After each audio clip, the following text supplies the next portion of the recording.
Hello friends, हम पढ़ रहे थे चैप्टर नेचुरल रिसोर्सेज। और इस चैप्टर में पिछले लेक्चर में जहां तक हमने पढ़ा था वहीं से आगे बढ़ाते हैं इस वीडियो को। तो पिछले लेक्चर में हमने पढ़ा था सॉइल के बारे में। हम एयर रिसोर्स के बारे में पढ़ चुके थे, वाटर के बारे में सब पढ़ चुके थे, रेन पढ़ चुके थे, सारे पॉल्यूशन के टाइप्स पढ़ चुके थे। और पिछले लेक्चर में हमने सॉइल के बारे में कुछ जानना चालू किया था। तो जो सॉइल है या मिट्टी जिसे कहते हैं, तो सॉइल एक्चुअली है क्या? सॉइल मिक्सचर है, ठीक है, किसका? मिनरल्स का, वाटर का, ऑर्गेनिक चीजों का, इनऑर्गेनिक न्यूट्रिएंट्स का मिक्सचर है, ठीक है। और ये बनता कैसे है या प्रेजेंट कहां होता है? सबसे पहले देखते हैं प्रेजेंट कहां होता है। तो ये टॉप मोस्ट लेयर होता है। टॉप मोस्ट लेयर किसका? Top most layer of earth crust का। ये पिछले लेक्चर में मैंने बात किया था, अर्थ क्रस्ट का टॉप मोस्ट लेयर। अर्थ में 3 लेयर होते हैं, सबसे अंदर कोर, फिर मेंटल, फिर जो आउटर मोस्ट लेयर होता है वो होता है क्रस्ट। क्रस्ट का भी सबसे टॉप मोस्ट ऊपर वाला layer, top most upper layer जो ऊपर वाला लेयर है वो होता है सॉइल, ठीक है। सॉइल बहुत जरूरी है क्योंकि यही क्या करता है? सस्टेन करता है लाइफ को। इसी में प्लांट्स ग्रो करते हैं और फूड चेन यहीं से स्टार्ट होता है। प्लांट्स ग्रो करेंगे, सन से एनर्जी लेके फूड बनाएंगे, सॉइल से न्यूट्रिएंट लेंगे, वाटर अब्सॉर्ब करेंगे और फिर वो हर्बीवोर्स को देंगे, हर्बीवोर्स से कार्निवोर्स, कार्निवोर्स से फिर वो वापस सॉइल में आता है डिकम्पोजिशन से। हम पढ़ेंगे डिकम्पोजिशन क्या होता है, ठीक है। तो हमने ये फूड चेन तो हमने छोटे क्लास में पढ़ा है, तो उसी से इसका इंपॉर्टेंस सेटअप होता है। क्यों? क्योंकि हर ऑर्गेनिज्म सॉइल से कहीं ना कहीं जुड़ा हुआ है। मिट्टी से बोलते हैं डाउन टू अर्थ।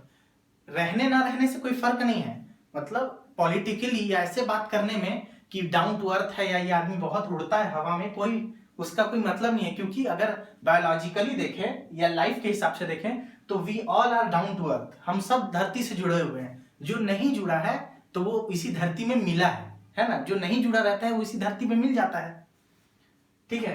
तो ये है क्योंकि एनर्जी फ्लो तो हो रहा है सन से। सन सबसे एनर्जी का जो बोलते हैं ना अल्टीमेट सोर्स है ना। कोई भी एनर्जी किसी के पास भी हो वो कहीं ना कहीं सन से ही आई है।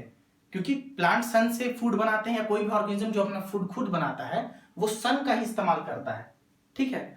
और वो फिर एनर्जी फ्लो होती है हर्बीवोर्स से, फिर कार्निवोर्स से, फिर आगे ऐसे फ्लो होती है एनर्जी। तो हम क्या बात करते? सॉइल है, इसका इंपॉर्टेंस यही है कि एनर्जी फ्लो में बहुत हेल्प करता है। और एक लेयर, ये मतलब एक बेस प्रोवाइड करता है जिसको बोलते हैं ना ग्राउंड प्रोवाइड करता है, जिसमें हर ऑर्गेनिज्म अपना लाइफ साइकिल कंप्लीट कर सके, पूरा कर सके। ये मेनली मिक्सचर है, टॉप मोस्ट लेयर है। अब ये किसका किसका बना होता है? तो सॉइल में मिनरल्स, आपके जितने मिनरल्स हैं वो होते हैं लगभग 45% के आसपास। इसमें वाटर होता है, पानी जल 25% के आसपास।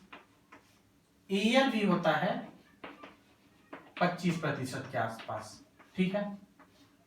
अब बचा 5%। उस 5% में आपका ऑर्गेनिक चीज, मतलब पेड़ पौधों के पार्ट्स जो सड़ रहे हैं, जो प्रोसेस में है सॉइल बनने के। ऑर्गेनिक प्लस इनऑर्गेनिक पार्ट भी है ना। जैसे कैल्शियम है, फास्फोरस है, नाइट्रोजन है, ये सब इसके अंदर है। तो 5% में ऑर्गेनिक और इनऑर्गेनिक। तो ये इसका डिवीजन समझ में आएगा कैसे कैसे बने हैं। अब क्या होता है, बेस्ड ऑन कौन कितना ज्यादा है, अगर वाटर कम है या एयर ज्यादा है, मिनरल्स कम है, उसके बेसिस पर सॉइल के टाइप डिसाइड होते हैं। तो सॉइल होता है सैंडी सॉइल, क्ले सॉइल और लोमी सॉइल। सैंडी सॉइल में सैंड का पार्टिकल्स बहुत ज्यादा होंगे, ठीक है। क्ले वाले में क्ले वाले पार्टिकल्स बहुत ज्यादा होंगे। सॉइल के पार्टिकल्स भी बहुत अलग अलग प्रकार के होते हैं और वो साइज पे डिपेंड करते हैं। तो सबसे अच्छा सॉइल उगाने के लिए, कुछ भी कृषि के लिए, फार्मिंग के लिए या कल्टीवेशन के लिए सबसे अच्छा सॉइल आपका होता है loamy soil. Loamy soil soil अच्छा है, इसको देखने के 2 मापदंड होते हैं, ठीक। कैसा? या ये कि वाटर वो होल्ड कर पाता है कि नहीं, वाटर होल्डिंग कैपेसिटी, और एरेशन। वाटर होल्डिंग कैपेसिटी भी होनी चाहिए और एरेशन भी होना चाहिए, मतलब हवा भी उसके अंदर होनी चाहिए कि रूट ही तो मेन काम करता है, पानी ऑब्जॉर्ब करता है, तो रूट रेस्पिरेशन के लिए वहां हवा भी होना चाहिए। और वाटर होल्डिंग कैपेसिटी भी होनी चाहिए, ठीक है। और पर्कोलेशन, वो कितना अच्छा रूट्स को उगने दे रहा है। मान लीजिए कि सॉलिड जो है, जो सॉइल है सॉरी, वो बहुत सख्त है, तो रूट उसमें पेनिट्रेट ही नहीं कर पाएगा, घुस ही नहीं पाएगा, तो प्लांट का उगना तो बहुत दूर की बात है ना। तो इसीलिए उसमें पर्कोलेशन भी होना चाहिए कि वो अंदर आने दे, रूट्स को जाने के लिए एक रास्ता प्रोवाइड करे, ठीक है। तो पर्कोलेशन भी है। ये फैक्टर्स मिलकर बताते हैं सॉइल अच्छा है कि नहीं। तो लोमी सॉइल में ये तीनों एकदम न्यूट्रल लेवल पे मिलते हैं, ना वाटर होल्डिंग कैपेसिटी एकदम ज्यादा है ना कम है, एरेशन एकदम ज्यादा हो जाएगा तो भी दिक्कत है, वाटर होल्डिंग कैपेसिटी एकदम ज्यादा हो जाएगा तो भी दिक्कत है, कम हो जाएगा तो भी दिक्कत है, और पर्कोलेशन भी होना ही चाहिए, ठीक है। तो बहुत सारे फैक्टर्स मिलकर बनाते हैं लोमी सॉइल को सबसे अच्छा कल्टीवेट करने के लिए। सॉइल, इस सॉइल में कल्टीवेशन सबसे अच्छा होता है, ठीक है। तो हमने पढ़ लिया इसका कंपोजिशन क्या है सॉइल का। सॉइल को बनने में 500 से 1000 साल से भी ज्यादा लग सकते हैं, एक मिनिमम रेंज है 500 से 1000 ईयर्स, ठीक है। तो बहुत ज्यादा टाइम लगता है सॉइल को बनने में। सॉइल के बनने के प्रोसेस को कहते हैं पेडोलॉजी, सॉरी, सॉइल को सॉइल के पढ़ाई को, स्टडी ऑफ सॉइल को कहते हैं पेडोलॉजी। सॉइल के बनने को, प्रोसेस को जो है उसको कहते हैं पेडोजेनेसिस, फॉर्मेशन ऑफ सॉइल, ठीक है। अब सॉइल बनता कैसे है, तो सॉइल बनने का दो प्रोसेस है, बाई डायरेक्शनल प्रोसेस है। पिछले बार मैंने आपको एक बनाया था टेबल और कहा था कि वो सॉइल प्रोफाइल है। सॉइल प्रोफाइल एक्चुअली बताता है कि सॉइल में कितने लेयर्स हैं, और ये भी हम उससे पता कर सकते हैं कि सॉइल बनने के दो प्रोसेस हैं, ठीक है। सॉइल ऊपर से भी बनता है, मतलब ऊपर साइड से भी बनता है, और नीचे अंदर साइड से भी बनता है, तो बाई डायरेक्शनल प्रोसेस है। इसमें दो प्रोसेस है। तो पहले हम क्या करते हैं, प्रोसेस को समझ लेते हैं, उसके बाद मैं रिकैप के लिए फिर से सॉइल प्रोफाइल वाला टेबल बनाऊंगा, उससे हम पूरा रिकैप कर लेंगे, ठीक है। तो एक पहला प्रोसेस जो आता है वो आता है weathering of rocks. Weathering of rocks का वेदरिंग का मतलब अर्थ क्रस्ट में जो थोड़ा और डीप में जो बड़े बड़े रॉक पार्टिकल्स हैं, बहुत बड़े रॉक पार्टिकल्स हैं, या उनमें बहुत सारे मिनरल्स, बहुत न्यूट्रिएंट्स भरे रहते हैं, ठीक है। पर वो ऐसे नहीं मिल सकते, ऐसा नहीं हुआ कि कहीं बारिश हुई और ये रॉक पार्टिकल्स उठ के आ गए ऊपर और फिर प्लांट उनसे न्यूट्रिएंट्स लेंगे। क्या होता है, इनमें वेदरिंग होता है। कैसे वेदरिंग होता है, नीचे अर्थ के हीट से या टेक्टोनिक प्लेट्स के मूवमेंट से, ठीक है। आपने ज्योग्राफी में पढ़ा होगा टेक्टोनिक प्लेट्स, उनके मूवमेंट से ये ब्रेक डाउन होते हैं, टूटते हैं, और फिर धीरे धीरे ये ऊपर आते जाते हैं। अर्थ में प्रोसेस होता है जिसमें क्रस्ट का जो मटेरियल्स है वो ऊपर आते हैं, तो ये टूट टूट के धीरे धीरे ऊपर आते हैं, ठीक है। तो ये नीचे से हो जाता है वेदरिंग ऑफ रॉक्स से। और वेदरिंग ऑफ रॉक्स अर्थ के अंदर तो होता है और बाहर भी होता है। जैसे बाहर रॉक के बहुत बड़े टुकड़े हैं, ठीक है, तो उनमें बहुत सारे फैक्टर्स काम करते हैं। एक फैक्टर है पहला, वो है सन का। जब डे टाइम होता है या समर टाइम होता है तो सन इस पे अपनी रेस डालता है, तो ये हीट होती है दिन के टाइम। कोई भी चीज हीट होता है तो वो एक्सपेंड करता है, ठीक है। ये जनरल है, आप कोई भी चीज को हीट करेंगे तो वो एक्सपेंड करेगा, ठीक है। तो रॉक क्या होता है, एक्सपेंड होता है। अब क्योंकि ये बहुत हार्ड है तो सन का हीट इवनली डिस्ट्रीब्यूट इसमें नहीं होता है। ये इंसुलेटर है। कंडक्टर हम जानते हैं क्या होता है कि हीट को डिस्ट्रीब्यूट करता है, और इंसुलेटर नहीं कर सकता। तो इंसुलेटर है तो हीट मान लीजिए यहां पर ज्यादा हो गया, यहां पे कहीं कम हो गया, इस एरिया में ज्यादा हो गया, या सन इधर आया तो इधर ज्यादा हो गया, इधर कम हो गया। तो इसके कारण कम हीट के अनइवन डिस्ट्रीब्यूशन से क्रैक्स बन जाते हैं। क्या हो जाते हैं, दरारें पड़ जाती हैं इस पे, ठीक है, और धीरे धीरे करके ये टूटते हैं। अब सन का तो काम पे देख लिया, अब वाटर भी इसके ऊपर अपना काम दिखाता है। वाटर क्या करता है, मान लीजिए रेनी सीजन्स में या कभी भी इसमें अगर वाटर का एंट्री हुआ तो ये क्रैक्स में वाटर जमा हो जाता है, ठीक है। तो क्या करता है ये, जब फ्रीज होता है, मान लीजिए ये जम गया तो जो आइस है वो प्रेशर लगाता है अपने जो क्रैक्ड अंदर जो उसके वॉल्स हैं रॉक के, उस पे प्रेशर लगाता है और धीरे धीरे क्रैक्स और बढ़ते जाते हैं दरार, और फाइनली वो रॉक टूट जाता है। या ये रॉक जो है वेदरिंग के लिए वो किसी नदी के किनारे है, तो पानी अपनी जो प्रवाह से बह रही है, पानी बहुत फ्लो से, तेज फ्लो से बह रही है, तो वो रॉक्स में टकराते हुए जाती है, तो धीरे धीरे ओवर कोर्स ऑफ 100 ईयर्स वो उस रॉक को तोड़ के छोटे छोटे पार्टिकल्स बना देती है।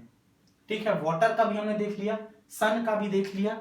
ठीक है, अब इस पे माइक्रोब्स भी, जैसे हमने पढ़ा था चैप्टर में लाइकेंस के बारे में, डाइवर्सिटी वाले चैप्टर में लाइकेंस के बारे में। लाइकेंस क्या होते हैं? एल्गी प्लस फंजाई का पार्टनरशिप होता है, म्यूचुअल रिलेशनशिप। तो लाइकन ऐसे ही रॉक्स पर इनका हैबिटेट होता है। ठीक है, तो ये ऐसे ही रॉक्स पे रहेंगे। ठीक है, और क्या करेंगे? एसिड्स रिलीज करेंगे और कुछ chemicals, acids plus some chemicals, जो क्या करेंगे? इस रॉक्स को तोड़ेंगे। ठीक है, ऐसे केमिकल्स जो इन रॉक्स को तोड़ेंगे, मिनरल रिलीज होगा जिससे ये अपना फूड बनाएंगे। तो ये भी मदद करते हैं रॉक के वेदरिंग में। ठीक है, तो ये सब प्रोसेस, बहुत सारे एस्पेक्ट एक साथ काम करते हैं। ऐसा नहीं कि वाटर एक बार काम करेगा फिर सन, दोनों बात करके अलग अलग काम करेंगे, सब एक ही साथ इस पे अप्लाई होते हैं और फिर वेदरिंग का प्रोसेस ऐसे चलते रहता है। लाइकेन के बाद मोसेस हैं, मोसेस भी हैं। ठीक है, पानी ये काम भी करता है कि जैसे नदी के आसपास रॉक पार्टिकल्स हैं, तो पानी क्या करेगा? उसको बार बार हिट करेगा रॉक्स पार्ट को, और वो क्या करेगा? उसके छोटे छोटे पार्टिकल्स बना देगा और वो अपने साथ बहा के ले जाएगा, और पानी के साथ बहा के ले जाएगा। और पहले से भी वो अपने, जहां से वो शुरू होता है कोई भी रिवर, तो अपने साथ बहुत न्यूट्रिएंट लेके चलता है, सॉइल बहुत फर्टाइल लेके चलता है, और ये रॉक पार्टिकल्स उसमें और मिलते हैं तो वो फर्टाइल हो जाता है। इसीलिए आप देखेंगे कोई भी रिवर हो तो मैक्सिमम सिविलाइजेशन, सभ्यता उसी के किनारे बसती है। क्यों? क्योंकि लैंड वो बहुत फर्टाइल होता है, उसके आसपास का सॉइल बहुत फर्टाइल होता है। इसी प्रोसेस से वो अपने साथ रॉक के पार्टिकल्स को तोड़ तोड़ के मिनरल्स, न्यूट्रिएंट्स सब लेके चलता है, और जहां वो सेटल होता है वो न्यूट्रिएंट्स, वहां ये एक नया सॉइल बनाता है। उस सॉइल को बोलते हैं एलुवियल सॉइल। ये सबसे, ये बेसिस किस बेसिस पे है? Loamy soil. तो क्या क्या इसके अंदर है, वो क्या था, क्या क्या इसके अंदर कैसे मिनरल्स प्रेजेंट है, कैसे पार्टिकल्स प्रेजेंट है, उस बेसिस पे लोमी सॉइल था कि वाटर होल्डिंग कैपेसिटी भी बढ़िया है और क्या बढ़िया है, पर्कुलेशन बढ़िया है। ये किस बेसिस पे है कि सेडिमेंटेशन, कैसे सॉइल बना, उस बेसिस पे हम कह रहे हैं एलुवियल सॉइल। ठीक है, ये सबसे फर्टाइल सॉइल होता है एलुवियल सॉइल। ठीक, ये ऐसे ही बनता है। कैसे? रिवर के प्रोसेस से। रिवर जब इस पे अपने साथ सॉइल पार्टिकल्स, मिनरल पार्टिकल्स को लेके जाता है, जहां डिपॉजिट करता है, वहां पर एलुवियल सॉइल का फॉर्मेशन होता है। तो हमने पढ़ लिया वेदरिंग। पूरा लेखा जोखा वेदरिंग का ये है कि जो भी रॉक पार्टिकल्स हैं जिनमें मिनरल स्टोर है, न्यूट्रिएंट स्टोर है, वो सन, वाटर, माइक्रोब्स, एनिमल्स, इनके कारण टूटते जाते हैं छोटे छोटे पार्ट्स में और सॉइल फॉर्मेशन करते हैं। ये इसका सार है, समरी है। जो दूसरा प्रोसेस मैंने कहा, दूसरा प्रोसेस क्या आता है? डिकम्पोजिशन का। डिकम्पोजिशन कुछ नहीं है, डाइजेशन का प्रोसेस है, पाचन का प्रोसेस है। जैसे हमारा पाचन, पहले हम क्या करते हैं? पहले खाना को इंजेस्ट करते हैं, मतलब अपने बॉडी के अंदर लेते हैं खाना और उसके बाद उसका पाचन करते हैं। डिकम्पोजिशन होता है बैक्टीरिया, फंजाई से। ये क्या करते हैं? पहले पाचन करते हैं, फिर खाने को अपने अंदर लेते हैं, इसलिए इनको बोलते हैं, इनका न्यूट्रिशन होता है एब्जॉर्प्टिव टाइप।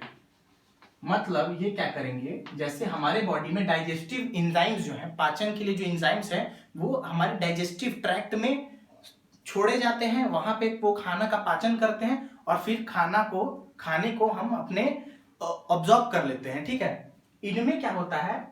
हमने क्या हुआ? पहले पाचन किया और फिर हमने पहले खाने को अपने अंदर लिया, इंजेशन, और फिर पाचन किया, डाइजेशन। इनमें क्या होता है?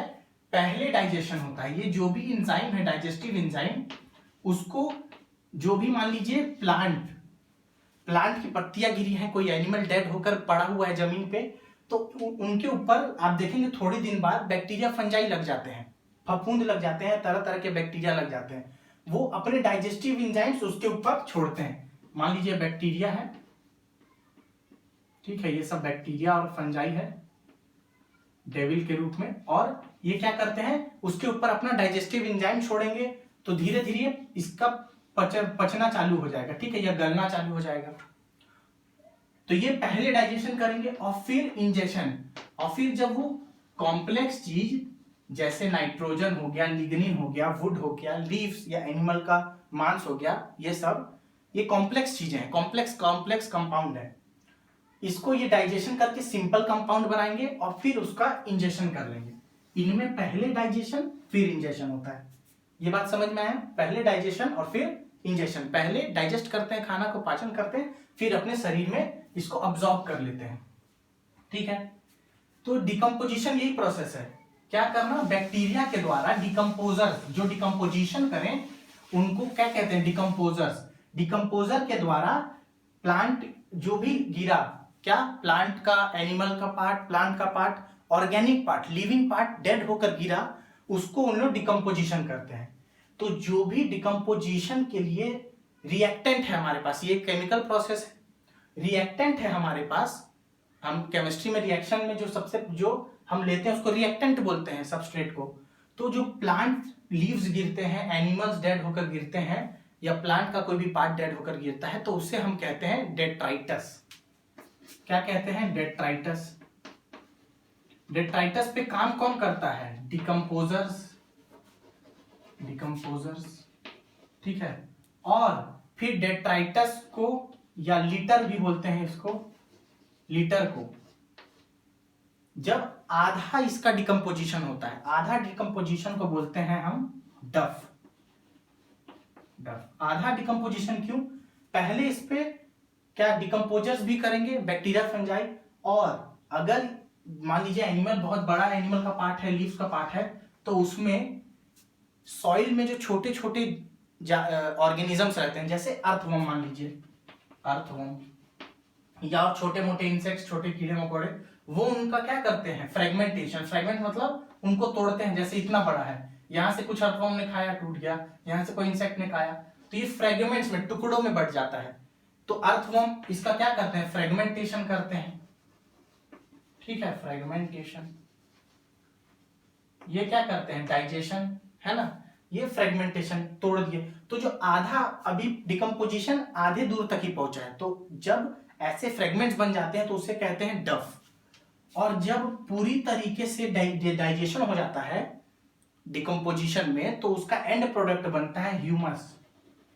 Humus black coloured amorphous substance होता है, उसमें मिनरल्स की मात्रा बहुत ज्यादा होती है। ठीक है, ह्यूमस ब्लैक कलर्ड होता है और बहुत ही ज्यादा अच्छा गुणवत्ता का होता है, सॉइल के लिए ब्लैक कलर्ड का होता है। ठीक है, अगर आप चाहें तो थोड़ा सा डिकम्पोजिशन और हम देख सकते हैं कि कैसे होता है। ठीक है, तो मैं एक छोटा सा डायग्राम बना देता हूं डिकम्पोजिशन का। मैंने बताया सबसे पहले फ्रेगमेंटेशन अर्थवर्म किया, मान लीजिए, तो सबसे पहले मैं प्रोसेस ही लिख देता हूं, बस फ्रेगमेंटेशन हुआ, मतलब उसको छोटे छोटे में बांटा, फ्रेगमेंटेशन। ठीक है, अब फ्रेगमेंटेशन के बाद मान लीजिए कैटाबॉलिज्म हुआ। कैटाबॉलिज्म, दो तरह की रिएक्शन होते हैं, कैटाबॉलिज्म, एनाबॉलिज्म। कैटाबॉलिज्म मतलब टूटना, एनाबॉलिज्म मतलब जुड़ के बनना। तो कैटाबॉलिज्म मतलब ये टूट रहा है, मतलब कॉम्प्लेक्स कंपाउंड्स जो हैं उस डेट्राइटस में या लिटर में वो टूटते हैं, तो कैटाबॉलिज्म रिएक्शन हो गया। फिर होता है ह्यूमिफिकेशन, ह्यूमस का बनना, ह्यूमिफिकेशन। ठीक है, फिर लीचिंग, जब ह्यूमिफिकेशन हो जाए तो वो ग्राउंड में पड़ा हुआ है, जब बारिश होगी तो उसके जो मिनरल न्यूट्रिएंट्स है वो सॉइल में सोख के अर्थ के अंदर चले जाएंगे, उसको क्या बोलते हैं? लीचिंग।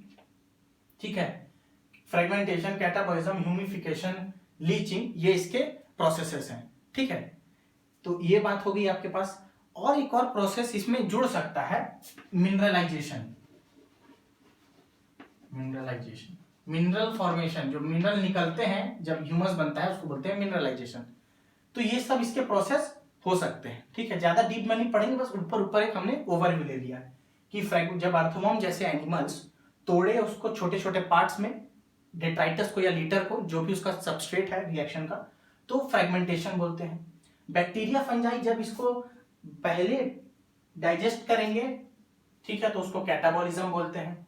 जब ह्यूमस का फॉर्मेशन हो जाएगा, बैक्टीरिया उसको कैटाबोलाइज कर लेंगे, उसको बदल देंगे एक ब्लैक कलर्ड सब्सटेंस में जो कि फुल्ली डिकम्पोज हो चुका है, तो वो प्रोसेस होता है ह्यूमिफिकेशन। ह्यूमिफिकेशन मतलब ह्यूमस का बनना।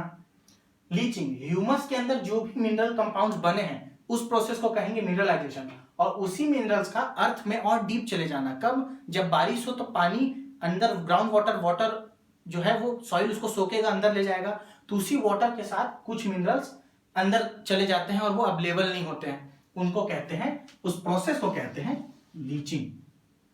ठीक है, तो इससे भी ये ह्यूमस बना, तो इससे भी क्या है, सॉइल फॉर्मेशन हो रहा है। तो सॉइल फॉर्मेशन के दो प्रोसेस हैं। पहला पढ़ा हमने weathering of soil, weathering of rocks soil, और दूसरा डिकम्पोजिशन। ये एक तरह का पाचन का प्रक्रिया है। ठीक है, पर बस अंतर ये है कि ये बाहर हो रहा है शरीर से, बैक्टीरिया फंजाई जो पाचन कर रहे हैं उनके शरीर से बाहर हो रहा है। तो हमने पढ़ लिया ये। अब मैं आपको सॉइल प्रोफाइल थोड़ा बता देता हूं, उसी में हम समझ लेंगे कैसे इसका डाइजेशन का, वो डिकम्पोजिशन का है। जैसे मान लीजिए सबसे ऊपर वाला लेयर, सबसे ऊपर वाला जो लेयर है इसका नाम हम दे देते हैं, मान लीजिए ओवन। ठीक है, ओवन दे दिया नाम। इसमें क्या होता है, फ्रेशली फॉलन, मतलब कुछ ही दिन हुआ है प्लांट या मरे हुए प्लांट्स या एनिमल्स का यहां पर गिरना। तो मान लीजिए लीव्स है, मरे हुए एनिमल प्लांट्स गिरे हुए हैं ये फ्रेश इस लेयर में, तो ये फ्रेशली फॉलन लिटर हो गया। फ्रेशली फॉलन लिटर इसमें होते हैं, इसमें लिटर प्रेजेंट होता है। इसके नीचे वाला लेयर, इसमें डव प्रेजेंट होता है, मतलब पार्शियली डिकम्पोज हो चुका है, और कुछ लिटर भी इसमें प्रेजेंट होता है, डव प्लस लिटर दोनों प्रेजेंट होता है। और मान लीजिए इसको बोलते हैं हम O2।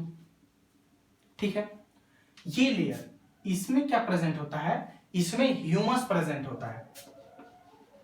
ठीक है, ह्यूमस, ये लेयर पूरा ब्लैक रंग का होता है, क्योंकि इसमें ह्यूमस का अमाउंट सबसे ज्यादा होता है, इसीलिए इसे मेलानाइज्ड जोन कहते हैं। मेलानाइज्ड जोन हो गया ये। इसके बाद वाले लेयर में, ये लेयर को हम कहेंगे A1। इसके बाद वाले लेयर में मिनरल्स प्रेजेंट होते हैं। ठीक है, ये मिनरल्स कहां से आए, एक तो लीचिंग से आए, ऊपर बारिश जब हुआ तो यहाँ ह्यूमस के बाद जो बना, जैसे ऐसे ये डिकम्पोजिशन होते जा रहा है, यहाँ अंदर मान लीजिए ह्यूमस बना, ये लगातार ये गिरते जा रहा है, इसलिए लेयर नीचे है ह्यूमस का। क्यों? क्योंकि ह्यूमस मान लीजिए सबसे पहली बार लिटर इस पे गिरा होगा, आधा हुआ होगा डिकम्पोजिशन, फिर यहाँ ह्यूमस बना होगा, फिर उसके बाद लिटर गिरा होगा, उसका भी आधा डिकम्पोजिशन हुआ है, और ये फ्रेशली फॉलन है। समझ में आ रहा है, ये फ्रेशली फॉलन है। तो जब लीचिंग हुआ तो मिनरल्स कहां गए, बारिश से अंदर आ गए, इसी जोन में, जोन ऑफ लीचिंग इसी को बोलते हैं। लीचिंग के बाद मिनरल्स यहीं पर आकर रुकेंगे। तो ये तो ऊपर से आपने देख लिया फॉर्मेशन, ऊपर से फ्रेशली फॉर्मेड लिटर गिरा, डफ में बदला, डफ से ह्यूमस में बदला, ये ऊपर से सॉइल फॉर्मेशन है। अब नीचे से देखिए, यहां तक का हम A2 दे देते हैं नाम, नीचे से ये इसको R नाम देते हैं, यहां D नाम दे देते हैं मान लीजिए। ठीक है, नहीं इसको नाम देते हैं R या C नाम देते हैं। ठीक है, ये क्या होता है, इसमें पेरेंटल रॉक है, ऐसे रॉक जिसका भी वेदरिंग चालू नहीं हुआ, जैसे है वैसे के वैसे रखे हैं, पेरेंटल रॉक। पेरेंटल रॉक में से कुछ रॉक यहां जाएंगे और उनका छोटा छोटा पार्टिकल्स बनेगा। ठीक है, ये मान लीजिए ये है आपका C जोन, ये D था, सॉरी थोड़ी सी मिस्टेक हो गई, ये D जोन था, ये C हो गया, ये A2 था मिनरल्स वाला, ये जोन इसमें, और ये भी एक मिनरल का जोन है पर इसमें मिनरल्स और ज्यादा है। ठीक है, ये B जोन आप रख लीजिए। तो ये समझ में आ गया, ये सॉइल प्रोफाइल यहाँ नीचे से भी हो रहा है, ये वेदरिंग प्रोसेस यहाँ से चालू है, वेदरिंग प्रोसेस। ठीक है, ये वेदरिंग प्रोसेस चालू है यहाँ से, तो बाई डायरेक्शनल है, इधर से वेदरिंग प्रोसेस चल रहा है, इधर से आपका डिकम्पोजिशन प्रोसेस चल रहा है। ठीक है, मान लीजिए यहां कहीं, इसको मैं याद कर रहा हूं, अगर रॉक्स होंगे तो वो भी सन, वाटर, एयर भी एक फैक्टर हो सकता है, हमने नहीं पढ़ा क्योंकि उतना इंपॉर्टेंट नहीं है। एयर भी फैक्टर हो सकता है कि एयर इस पर हजारों सालों तक काम करे, अपना वर्क दिखाए, तो ये इसमें कुछ पार्ट वेदर हो सकता है इसका एयर से। ठीक है, तो एयर भी काम कर सकता है इस पे, तो इधर भी सॉइल फॉर्मेशन, ये भी वेदरिंग ही है, तो यहां भी सॉइल फॉर्मेशन उससे हो सकता है। तो दो प्रोसेस सॉइल के बारे में हमने पढ़ लिए। तो सॉइल के बारे में हमने पढ़ लिए। सॉइल सॉइल जैसे हमने वाटर पढ़ा था कि वाटर डिसाइड करता है कैसे डाइवर्सिटी हो उस जगह पर, सॉइल भी डिसाइड करता है कि कैसा डाइवर्सिटी है, क्योंकि सॉइल का जैसा क्वालिटी होगा, जैसा सॉइल का नेचर होगा, उसी टाइप के एनिमल्स वहां पर थ्राइव करेंगे, वहीं प्लांट्स भी उसी प्रकार से उसी के हिसाब से रहेंगे। तो एनिमल और प्लांट्स सॉइल पे डिपेंड करते हैं। मैंने पहले ही बताया लेक्चर की शुरुआत में कि प्लांट्स जैसा सॉइल होगा उसी के हिसाब से प्लांट्स होंगे और उसी के हिसाब से फोटोसिंथेसिस करके फूड बनेगा।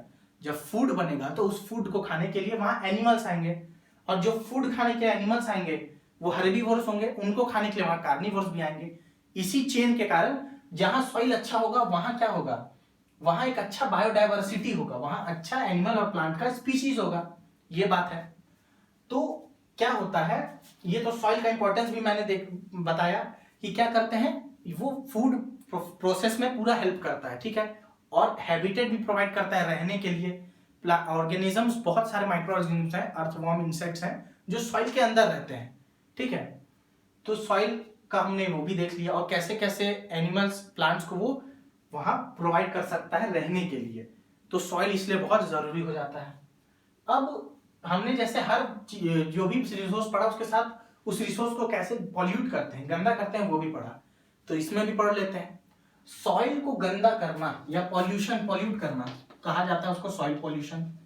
एनी अनडिजायरेबल चीज का होना और डिजायरेबल चीज का ना होना, दोनों पॉल्यूशन के कैटेगरी में आएगा, ठीक है। सॉइल पॉल्यूशन ये कैसे हो सकता है, अनडिजायरेबल चीज का होना मतलब फर्टिलाइजर्स का होना।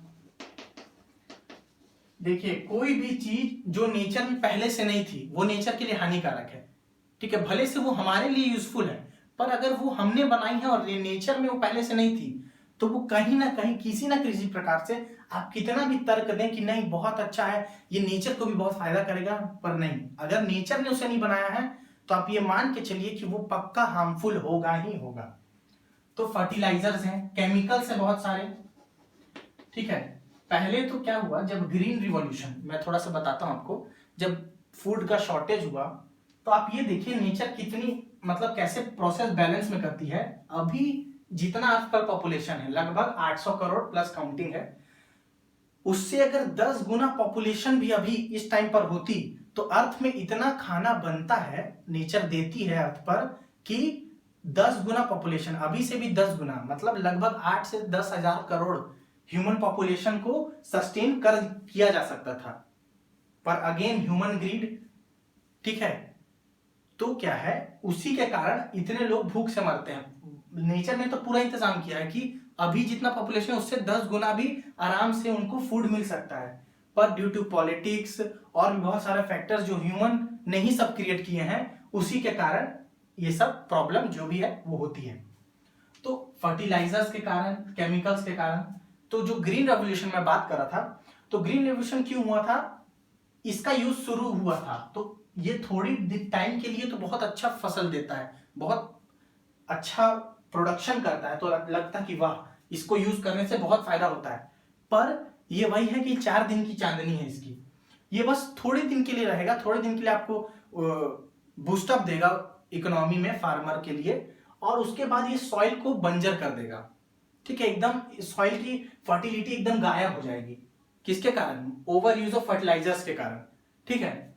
तो ये वही काम है इसका, फर्टिलाइजर्स, केमिकल्स, इससे सॉइल पॉल्यूशन हो सकता है। तो ये तो क्या हो गया, अनडिजायरेबल चीज का होना। और अनडिजायरेबल क्या हो सकता है, न्यूक्लियर वेस्ट, ठीक है। रेडियो एक्टिव न्यूक्लियर बॉम्बिंग या न्यूक्लियर जो रिसर्च होता है उसके बाद जो वेस्ट होता है उसको कहीं छोड़ा नहीं जा सकता। तो एक सबसे मिनिमम लॉस के लिए, या मिनिमम लॉस न्यूक्लियर एनर्जी या न्यूक्लियर वेस्ट उसके लिए क्या किया गया कि एक नॉर्म निकाला गया कि आप उसको ट्रीटमेंट करके, पर ट्रीटमेंट करके, कुछ ना कुछ ट्रीटमेंट करके उसे सॉइल में, अर्थ में 500 मीटर नीचे दबा दें, फिर भी वो रेडिएशन तो देगा ही, तो वो आसपास के सॉइल को, आसपास के लेयर्स को वो क्या करेगा, इफेक्ट करेगा। तो एक न्यूक्लियर वेस्ट भी इफेक्ट कर सकता है, ठीक है। फर्टिलाइजर्स, केमिकल का बुरा इफेक्ट और क्या हो सकता है कि जैसे ये मान लीजिए जो हमें कीड़े मकोड़ों से परेशानी है उसे तो ये रोक देगा, लेकिन जो कीड़े मकोड़े फायदेमंद हैं वो उसे भी नहीं छोड़ता, बिना भेदभाव के सबको खत्म करता है। तो अर्थवर्म्स को मार देगा। जो बेनिफिशियल इंसेक्ट्स हैं जो हेल्प करते हैं, जो पॉलिनेशन में हेल्प करते हैं और वातावरण को, इन्वायरमेंट को बैलेंस रखने में हेल्प करती है, उन्हें भी मार देता है। तो पूरा बैलेंस बिगड़ जाता है अपने आसपास के इकोसिस्टम का। न्यूक्लियर वेस्ट का आपने समझ लिया। तो ये क्या है, ये अनडिजायरेबल है, इनका ये नहीं होने चाहिए पर हैं, तो ये अनडिजायरेबल है। अब डिजायरेबल क्या है, मान लीजिए डिजायरेबल है आपका ऑर्गेनिक चीजें, या डिजायरेबल है न्यूट्रिएंट्स, या डिजायरेबल है बेनिफिशियल इंसेक्ट्स।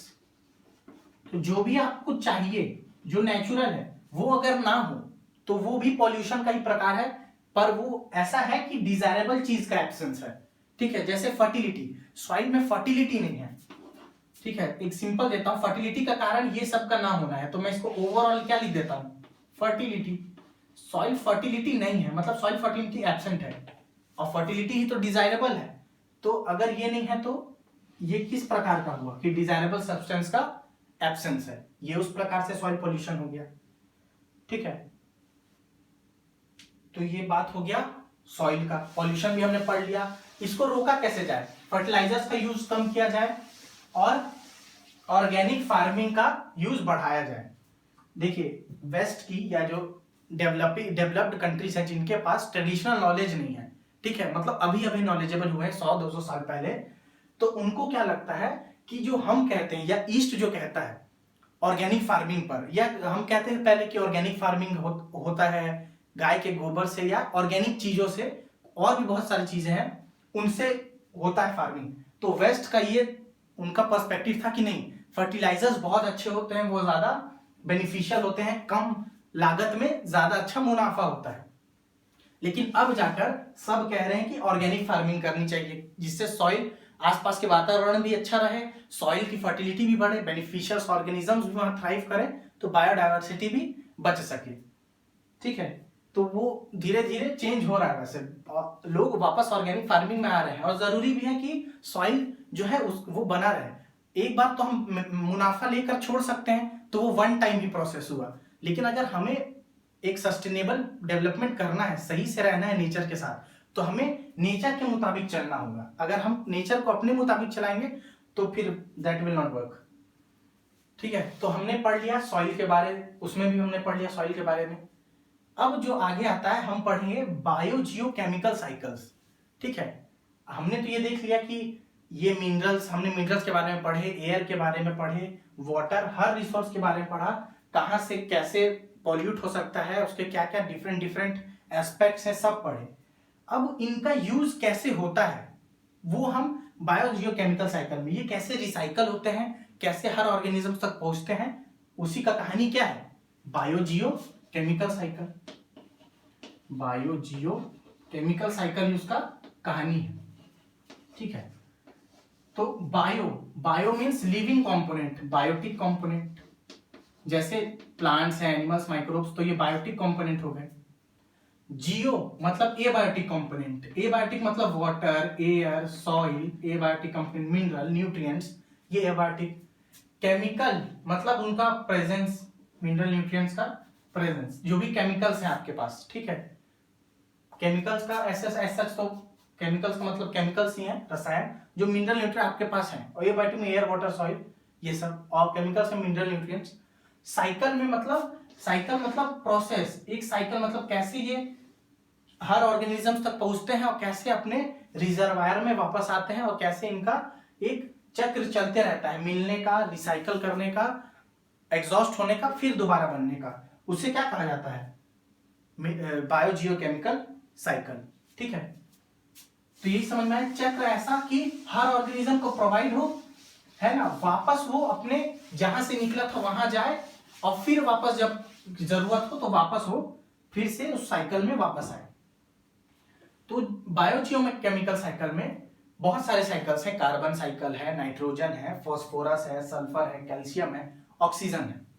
मेनली जो बायोजियोकेमिकल साइकिल है दो प्रकार के होते हैं, गैसियस साइकिल और सेडिमेंट्री साइकिल। ठीक है, सेडिमेंट्री साइकिल, गैसियस साइकिल वो जिनके रिजर्वायर रिजर्वायर मतलब जहां वो सबसे ज्यादा अमाउंट में स्टोरेज है, जब जरूरत होगी उस रिजर्वायर से थोड़ा थोड़ा निकलते रहेगा। और वही जो निकलना है, रिजर्वायर में बहुत ज्यादा अमाउंट स्टोर करके रखा हुआ है।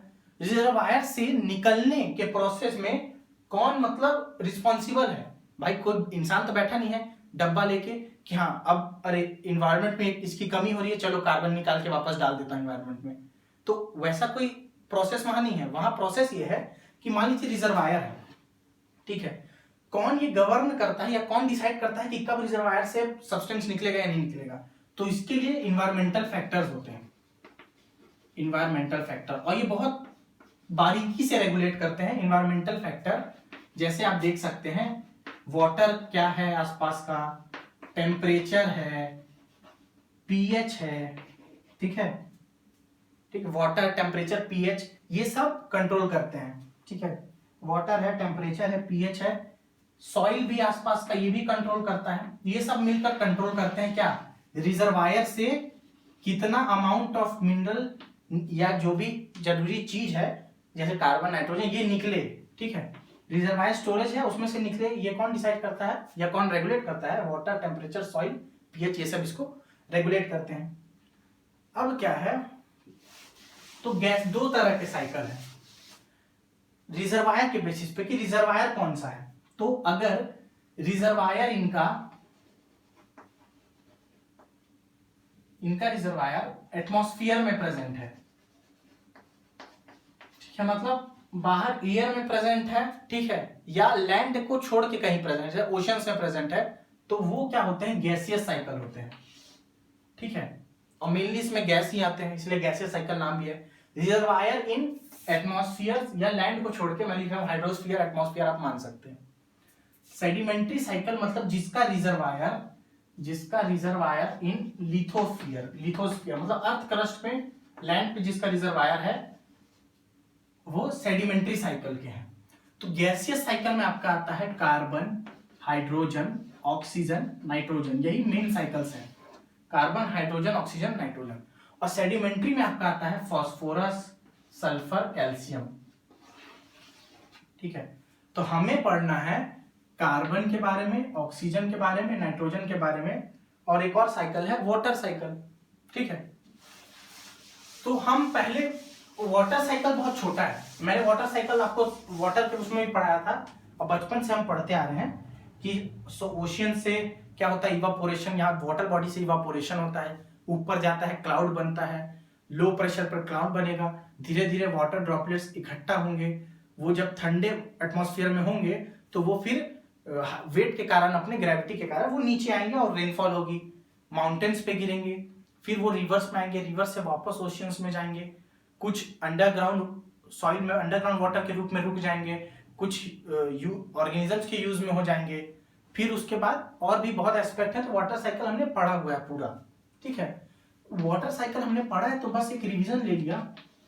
वाटर साइकिल ओशियंस में ये सब, और इसमें रेगुलेशन भी होता है, टेम्परेचर इसका रेगुलेशन करता है, जहां टेम्परेचर ज्यादा हो वहां वाटर इवापोरेट कर जाएगा, जहां कम हुआ वहां कंडेंस होकर रेन हो जाएगा, ठीक है। और जैसे ट्रीज कहा जाता है कि ट्रीज वाटर को, वो रेन को अट्रैक्ट करते हैं, तो उसके पीछे भी साइंटिफिक बेसिस है, कोई ऐसा जादू नहीं है कि ट्री खड़ा होकर उसको अट्रैक्ट करे, साइंटिफिक बेसिस है, वो इन्वायरमेंट को ठंडा रखते हैं, कूल रखते हैं, जहां अगर क्लाउड पासिंग बाय फॉरेस्ट से पास हो रहा है तो वो क्या होगा, वहां का एटमॉस्फेयर थोड़ा ठंडा होगा, तो वाटर के ड्रॉपलेट्स वो कंडेंस होकर अपने आप रेन के रूप में नीचे गिरेंगे, तो वो वाटर साइकिल हो जाता है। तो मुझे लगता है कि इसके बारे में उतना बताना नहीं चाहिए क्योंकि सिंपल ही है, वाटर साइकिल हम पढ़ते आ रहे हैं हमेशा।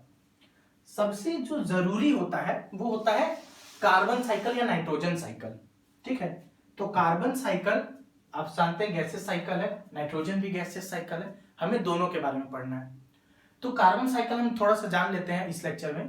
तो कार्बन साइकिल, कार्बन का रिजर्वायर क्या होता है, कार्बन साइकिल, सी लिख देता हूं, कार्बन साइकिल का जो रिजर्वायर है, रिजर्वायर वो ओशियन में होता है, और अर्थ पर जितना भी कार्बन प्रेजेंट है वो लगभग उसका 71% ओशियंस में ही होता है।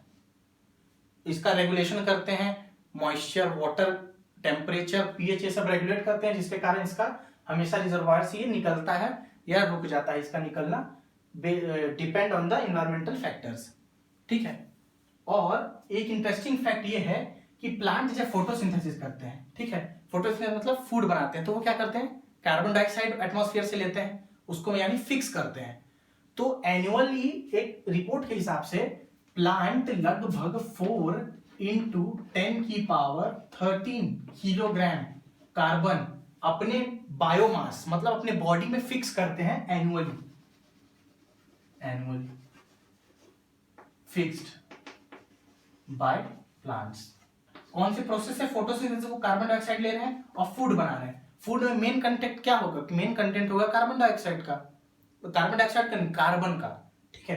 हर ऑर्गेनिक कंपाउंड, हमारी बॉडी पूरी कार्बन की बनी हुई है, ठीक है, सब ऑर्गेनिज्म में कार्बन मेन कंपाउंड होता है। तो कार्बन, इतना कार्बन 10⁻13 4 × 10⁻13 कार्बन एनुअली फिक्स करता है प्लांट हमारे अर्थ पर, ठीक है। तो इसका साइकिल जो है वो अब हम कार्बन साइकिल जो है वो नेक्स्ट लेक्चर में पढ़ेंगे, ऑक्सीजन साइकिल भी पढ़ेंगे, नाइट्रोजन साइकिल भी नेक्स्ट लेक्चर में हम पढ़ेंगे, ठीक है। तो इस लेक्चर के लिए इतना ही, थैंक यू।